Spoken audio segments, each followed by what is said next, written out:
नमस्कार दोस्तों, मैं रजनी तिवारी आपको आज एक लोकगीत सुनाने जा रही हूँ जिसे हमारे यहाँ कजरी कजरी के नाम से जाना जाता है और ये पारंपरिक गीत है। इसे सुनिए और आनंद लीजिए। अगर अच्छा लगता है तो सब्सक्राइब कीजिए, कमेंट कीजिए, लाइक कीजिए, शेयर कीजिए। हरी हरी सासुरा के रहना जेल खनवाई हरी की हरी हरी सासुरा के रहना जेल खनवाई हरी। सासु तहाई रामा गंगा हो जमुनवा हो रामा कबहू बढ़ेली कबहू घटे रामा।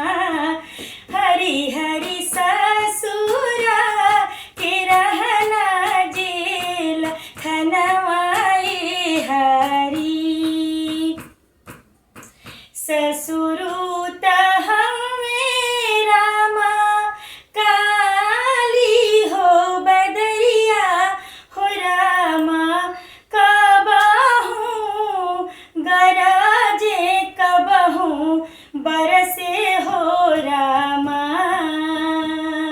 कि हरी हरी कबहू गरजे कबहू बरसे हो रामा कि हरी हरी ससुरा के रहना जेल खनवाई हरी कि हरी हरी ससुरा के रहना जेल खनवाई हरी।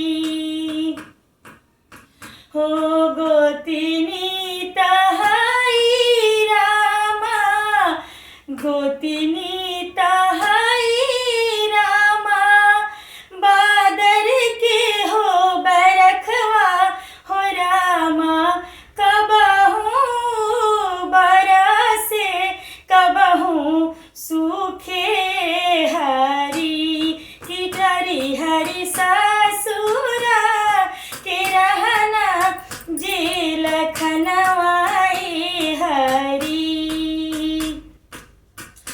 हो ननदो तहाई रामा बिछुआ के अड़वा हो रामा टुभुकी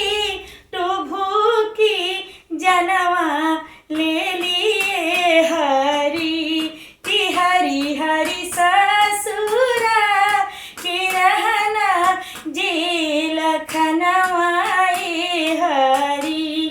हे हरी हरी सा